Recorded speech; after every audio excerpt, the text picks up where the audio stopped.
चुनावी माहौल के बीच वडोदरा के वार्ड नंबर 15 से ये खबर सामने आ रही है, जहां पर कांग्रेस के प्रत्याशी आशीष जोशी के बेटे पर हमला किया गया है।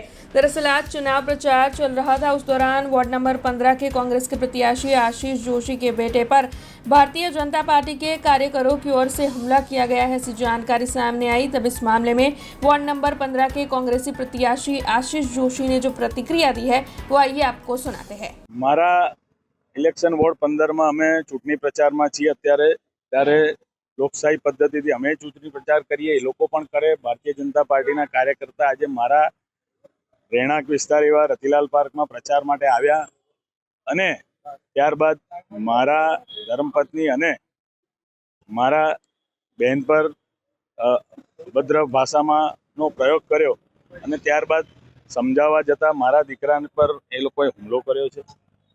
આ ઘટના એવી છે કે ચલાવી ના લેવાય। આ છેલ્લા 3-4 દિવસથી વોર્ડ 15ની અંદર આ રવિ ત્રિવેદી હોય, પિંકલ માછી કે ભાવિન વ્યાસ, આ લોકો આ વોર્ડ વિસ્તારનું વાતાવરણ બગાડવા અને જે હાર ભાકી ગઈ છે ભારતીય જનતા પાર્ટી એટલે ફ્રસ્ટ્રેશનમાં આવીને આ પ્રકારનું કૃત્ય કર્યું છે। મારા દીકરાને આંગળી પર ઈજા થઈ છે અને એના ભાગરૂપે આજે અમે ન્યાય માટે પાણીગેટ પોલીસ સ્ટેશન આવ્યા છે કે આ હુમલાને તમે જે રીતે તમે સત્તાધારી પક્ષ જે રીતે હાર ભાકી ગયા છો, અમે ભલે કોંગ્રેસ પાર્ટીમાંથી ઊભા છે તો એનો મતલબ એવો નથી કે અમને કે અમારા પરિવારને ચૂંટણીમાં ભાગ લેવાનો કે પ્રચાર કરવાનો અધિકાર નથી।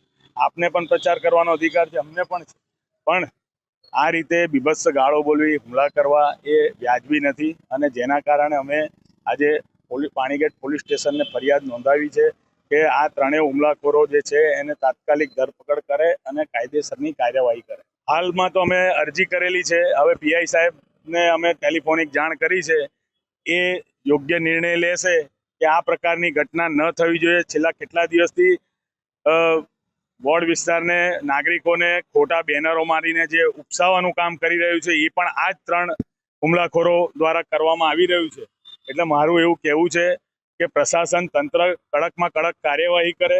ગઈકાલે એમના નાયબ મુખ્યમંત્રી આવીને ગયા પછી હજારે જતા કદાચ વધારે ગેલમાં આવ્યા હોય, પણ આ જનતા છે, આ જનતા તમારા આ જે પણ છે તમારા કરેલા ખોટા કામ છે એનો 26મી તારીખે ચોક્કસ જવાબ આપશે। હું એવું કહીશ કે તમે તમારી માન મર્યાદા બધું જ ભૂલી ગયા, સંસ્કાર ભૂલી ગયા અને મારા દીકરાએ આજ દિન સુધી કોઈને આંગળી સુધા નથી કરી, પણ એની પર એને જ્યારે ગાળો બોલવામાં આવે ને એના માતૃશ્રીની સામે જે બીભત્સ વર્તન કરવામાં આવ્યું ત્યારે એને એ લોકોને રોકવાનો प्रयत्न કર્યો ત્યારે આ ત્રણેય લોકોએ એની પર હુમલો કર્યો। हमसे जुड़े रहने के लिए हमारे YouTube चैनल को सब्सक्राइब करें और नई वीडियो की नोटिफिकेशन के लिए बेल आइकॉन को दबाएं।